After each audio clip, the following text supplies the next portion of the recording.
नमस्कार दोस्तों, स्वागत है आप सभी का बीएससी इंग्लिश क्लासेस में। हम पढ़ रहे थे सामाजिक विज्ञान और सामाजिक विज्ञान में आज हम पढ़ेंगे राजस्थान में प्रजामंडल आंदोलन।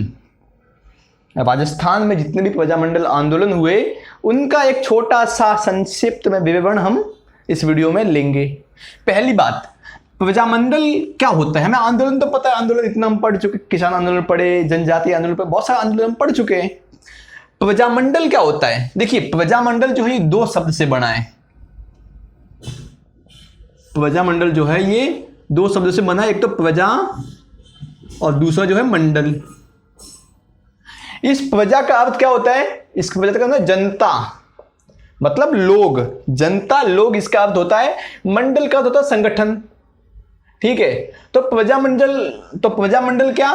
जनता का संगठन, लोगों का संगठन। तो लोगों के संगठन ने मिलकर क्या किया? आंदोलन किया। लोग मिले, उन्होंने अपना एक मंडल बनाया, संगठन बनाया और क्या किया? आंदोलन किया।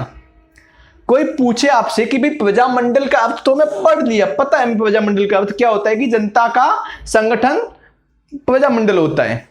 अगर इसकी भाई जो प्रजामंडल बने उस समय, उसकी आप एक संक्षिप्त व्याख्या कीजिए, संक्षिप्त अवधारणा दीजिए, तो आप क्या कहेंगे? उनके एक संक्षिप्त में अर्थ बताइए। तो आप क्या कहेंगे कि देखिए, देशी रियासतों में उत्तरदायी शासन की स्थापना करने के लिए, क्या जो देशी रियासत थी पहले, भारत पहले बहुत सारी रियासतों में बटा हुआ था, राजस्थान में बहुत सारी अलग अलग रियासत थी, तो उन देशी रियासतों में क्या उत्तरदायी शासन की स्थापना करने के लिए, सामंती अत्याचारों और शोषण का विरोध करने के लिए भी, सामंत कितना सारा अत्याचार करते थे, टैक्स, लगान, बहुत सारे, बेकारी जैसी प्रथा, वही सामंती अत्याचारों और शोषण का विरोध करने के लिए, देशी रियासतों में राजनीतिक जागृति पैदा करने के लिए भी, जो देशी रियासत जो लोग रहते हैं वो समझे कि भाई इस जगह में, इस क्षेत्र में आपके भी कुछ राजनीतिक अधिकार है, आप भी जो है राजनीति में बढ़ चढ़ के हिस्सा ले सकते हैं।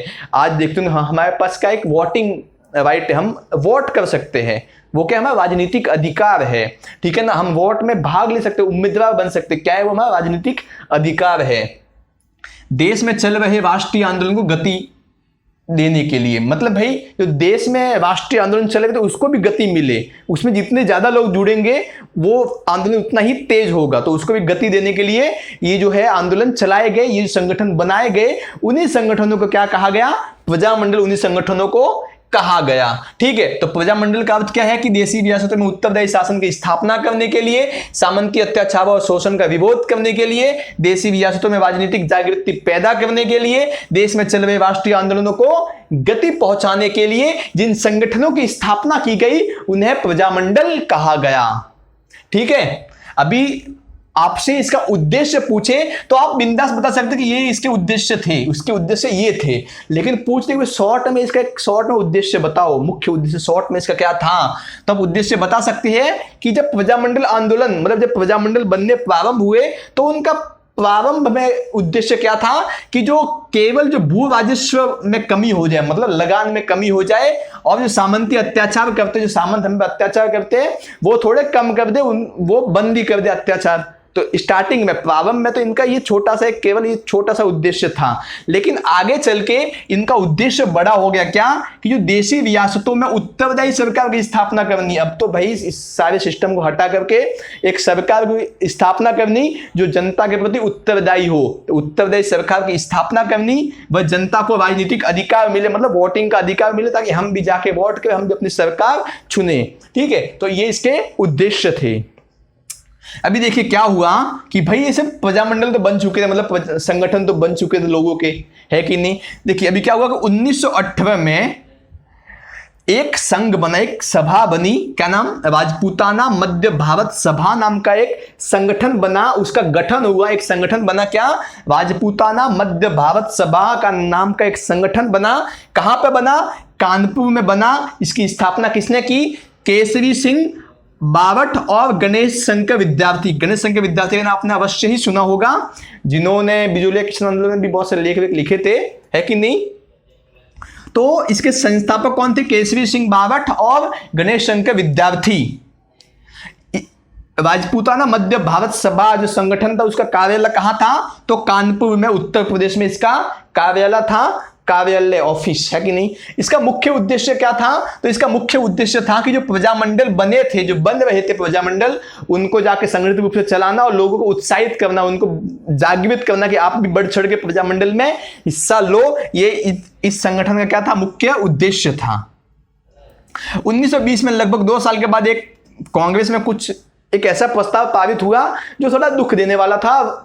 जो राष्ट्रवादी लोग थे उनको थोड़ा दुख देने वाला था। क्या था कि भाई 1920 में कांग्रेस में, राष्ट्रीय कांग्रेस जो पार्टी है, जो कि बनी थी, किसने बनाई थी? J.O. ह्यूम ने बनाई थी पार्टी। वही पार्टी आगे चल के, हालांकि ये अंग्रेजों ने सोच समझ के बनाई थी, लेकिन आगे चल के इसका उद्देश्य बदला और इसने भारत की आजादी में एक महत्वपूर्ण भूमिका निभाई, है कि नहीं। तो जो कांग्रेस थी, एक पार्टी थी, एक दल था, संगठन था, उस कांग्रेस द्वारा देशी रियासतों में हस्तक्षेप, किसी प्रकार का देशी रियासतों में कोई हस्तक्षेप नहीं किया जाएगा।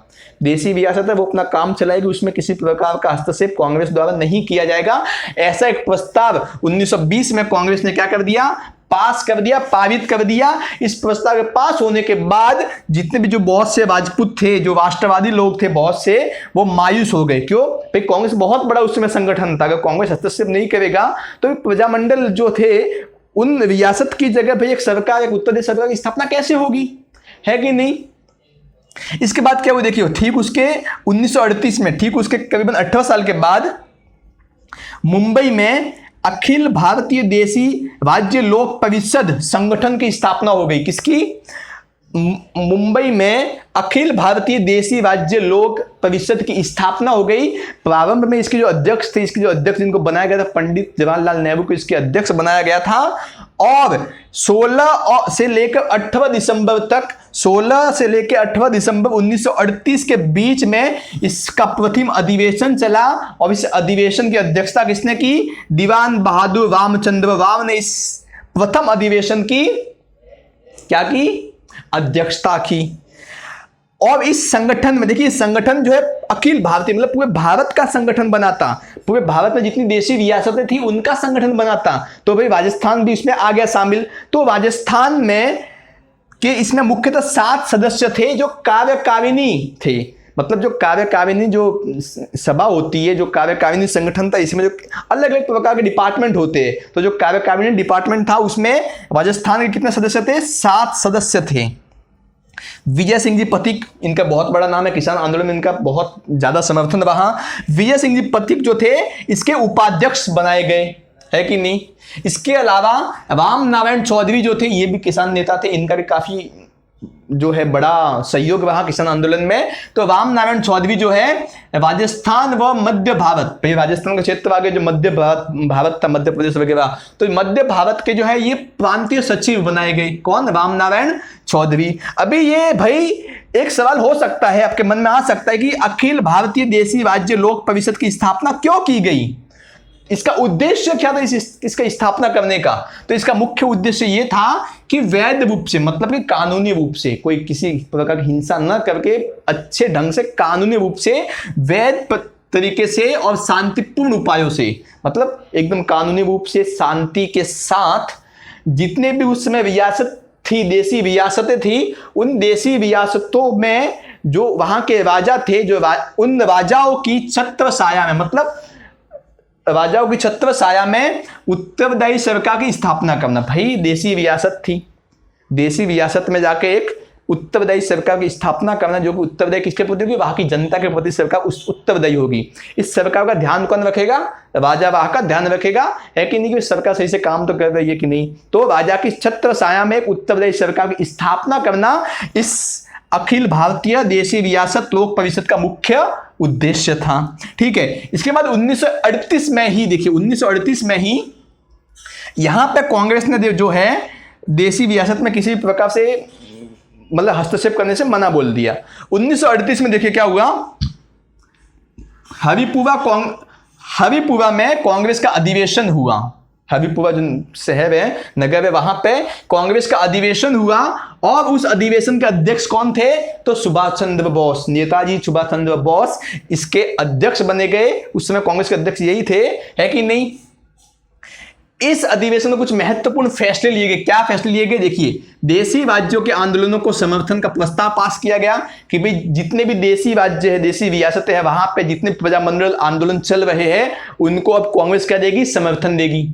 पहला तो ये प्रस्ताव पारित किया गया, जो कि बहुत बड़ा प्रस्ताव था, क्योंकि उस समय कांग्रेस जो है एक बहुत बड़ा दल था, बहुत बड़ी पार्टी थी, है कि नहीं। इसके अलावा देशी रियासतों में प्रजामंडल की व्यवस्थित स्थापना करना।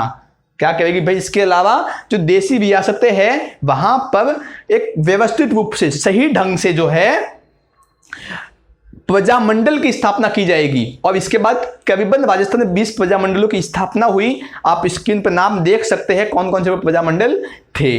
ठीक है, इस आंदोलन की सबसे खास बात कहे, सबसे बढ़िया बात कहे तो इस आंदोलन में महिला और पुरुष भी समान मात्रा में भागीदारी निभाई। मतलब महिलाएं जो थी वो घरों में बैठी नहीं हुई, महिलाएं भी घर से बाहर निकली, पुरुषों के साथ कंधे से कंधा मिलाया और गई भागीदारी में, प्रजामंडलों में जाकर भाग लिया, हिस्सा लिया और अपनी गिरफ्तारी भी दी। और जाके गिरफ्तार भी हुई कि हमें भाई हम तो ये आंदोलन करेंगे, आपको गिरफ्तार करना है तो कर लो। समान भागीदारी भी दी और समान गिरफ्तारी भी दी। मतलब महिलाएं जो थी वो घर से निकल के आंदोलन में जुट गई। तो इस आंदोलन में महिलाओं का बड़ा भाग है भाई, लेकिन महिलाओं का बड़ा योगदान है। ठीक है, देखिए, तो महिलाओं ने अलग अलग जगह से भाग लिया। तो कुछ ऐसी प्रजामंडल से जहां से कुछ महिलाओं ने विशेष रूप से भाग लिया और जहां की जो महिला थे बहुत प्रसिद्ध भी हुई आगे चल के।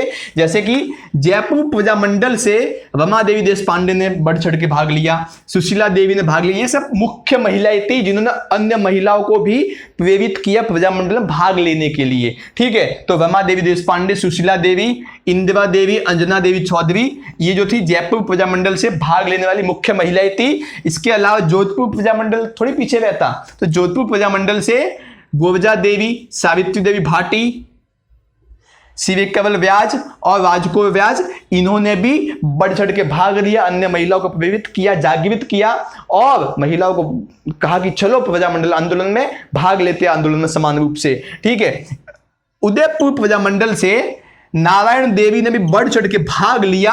अब ये नारायण देवी कौन थी? तो माणिक्यलाल वर्मा इनकी पत्नी थी। माणिक्यलाल वर्मा का नाम आपने किसान आंदोलन में अवश्य सुना होगा, ये भी नेता थे किसान आंदोलन के।